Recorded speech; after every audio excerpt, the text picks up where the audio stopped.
Morning students, Jawahar Navodaya Vidyalaya की इस video में आपका स्वागत है। इस वीडियो में आज हम प्रतिशत से संबंधित शाब्दिक प्रश्न लेकर आए हैं।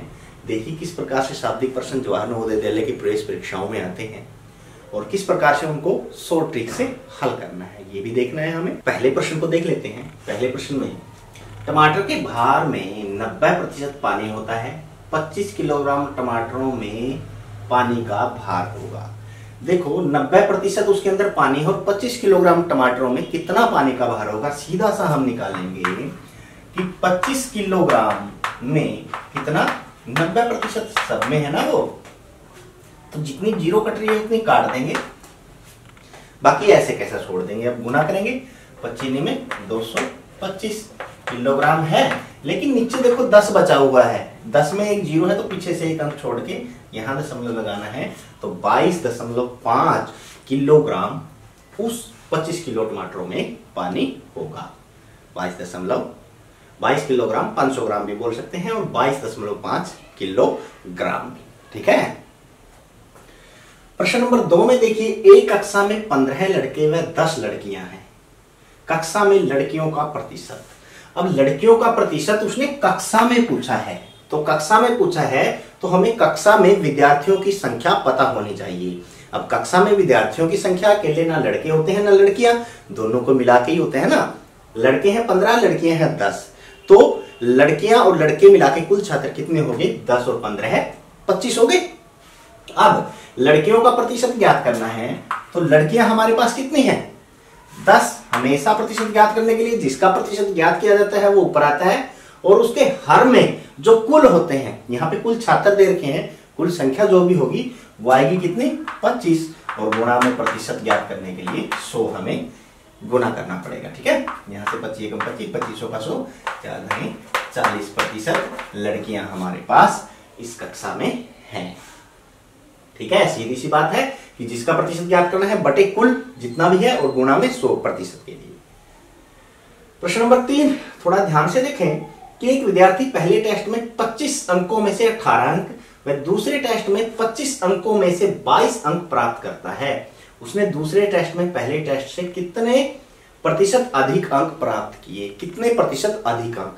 तो इसमें तो हम ये निकाल लेंगे, पहले जो टेस्ट का प्रतिशत अंक निकाल लेंगे उसके वो क्या आएगा, 18 बटे कुल कितना था, 25 और गुणा में 100।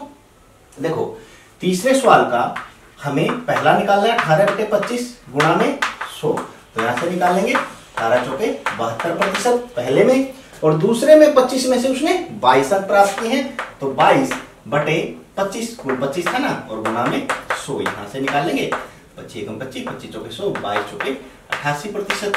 अब पहले टेस्ट में 72% और दूसरे टेस्ट में 88% प्राप्त किए, तो इसमें कितने ज्यादा प्राप्त किए, 88 में से 72 को घटा देंगे।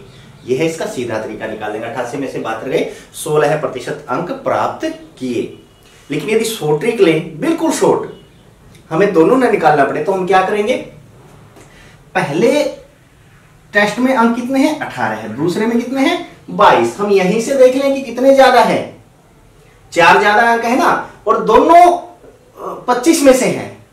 यदि 25 में से बराबर में से ही वो अंक हो, ये भी 25 में से 18 है, ये भी 25 में से 22, तो यहीं से हम अंतर देख लेते हैं 4। अब 4 बटे किस में से है, 25 में से, और गुणा में 100। इसका अंतर भी यहां से निकाल सकते हैं, 25 एकम 25, 25 चौके 100, 4 चौके 16%। यहां से भी हमारे पास सीधा उत्तर आ जाएगा शॉर्ट ट्रिक से। जो बच्चे सीधा करना चाहे सीधा कर सकते हैं, शॉर्ट ट्रिक भी अपनाना चाहे शॉर्ट ट्रिक से बिल्कुल आसानी से कम समय में ये हम निकाल सकते हैं। ठीक है।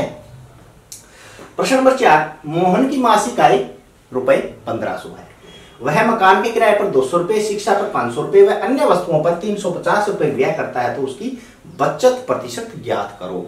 अब पहले तो वो व्यय जो करता है अर्थात खर्च करता है, 200 रुपए किराए देता है, 500 रुपए शिक्षा पर, और 350 रुपए वो किस पे करता है, अन्य वस्तुओं पर खर्च करता है। तो पहले तो उसकी हम बचत ज्ञात करेंगे।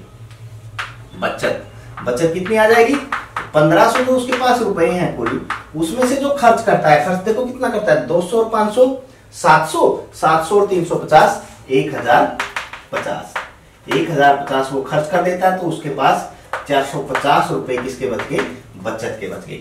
अब बचत कितनी आ गई, 450, और बचत प्रतिशत ज्ञात करने के लिए 450 बटे कुल कितने थे इसके 1500 और गुणा में 100। किसी भी चीज का प्रतिशत ज्ञात करने के लिए तो बचत प्रतिशत ज्ञात करना है।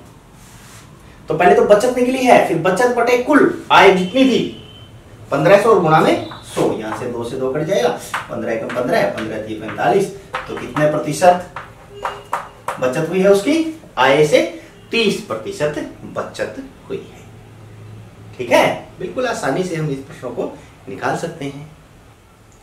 अब प्रश्न नंबर 5 को देख लेते हैं। प्रश्न नंबर 5 में राधा ने सुनीता को रुपए 500 दिए। 500 रुपए राधा ने सुनीता को दिए। सुनीता ने उससे 20% कम रीना को दिए। 20% कम करके रीना को दे दिए। रीना ने 10% कम करके कमला को दिए। कमला को कितने रुपए मिले? अब देखो, इसको यदि थोड़ा सा ध्यान से समझें, राधा ने सुनीता को कितने रुपए दिए थे? रुपए 500। रुपए हम बाद में लगा लेंगे, अभी शॉर्ट में कर रहे हैं हम। सुनीता ने उससे 20% कम दिए। 20% कम, प्रतिशत कितना होता है? 100। अब 100 में से 20 कम दिए तो कितने दिए? 80 दिए ना। तो हम यहां से सीधा 80% निकाल लेंगे, जो उसने किसको दिए हैं? रीना को दिए हैं। तो यहां से इसको काट के रीना को कितने दिए उसने? 400 रुपए दिए हैं। 500 रुपए थे, रीना को कितने दे दिए? 400 दे दिए। अब रीना के पास जितने पैसे आए उसका 10% कम करके उसने कमला को दे दिए। मतलब इन 400 रुपए में से 10% फिर कम किए। यदि 10% कम किए तो रीना ने कमला को कितने पैसे दिए? 90% दिए। ठीक है ना, 10% कम करके कितना आएगा? 90%। तो इसका 90% कमला के पास गया। तो रुपए 300 जो 60 है वो किसके पास गए हैं? वो कमला के पास गए हैं। ये सो ट्रिक है सीधा एक ही लाइन में निकालने के लिए। नहीं तो इस प्रश्न को हम ये निकालते, 500 रुपए का पहले 20% निकालते, वो 100 आता, उसमें से घटाते। भाई सुनीता ने रीना को 400 रुपए दिए हैं, फिर 400 का 10% निकालते, वो 40 आता, 400 में से 40 को घटाते, फिर 360 रुपए आते। इससे अच्छा है कि हमने क्या कर लिया कि सुनीता ने जो 20% कम दिए थे रीना को, पहले रीना वाले ही निकालिए कि 20% कम आने के बाद उसके पास 80% आए, तो उसका 80% ही याद कर लिया, 400 आ गया। फिर रीना ने 10% कम करके कमला को दिए, तो उसका 10% कम करके 90% जो कमला के पास गए हैं वो हमने निकाल लिया। वो कितना आ गया? 360 रुपए। तो इस प्रकार के प्रश्न जवाहर नवोदय विद्यालय की प्रवेश परीक्षाओं में आते हैं। आशा है कि ये प्रश्न आपको अच्छे से समझ में आ गए होंगे। अब इसी तरह के और प्रश्न देखने के लिए हमारे साथ बने रहें। तब तक के लिए बाय बाय।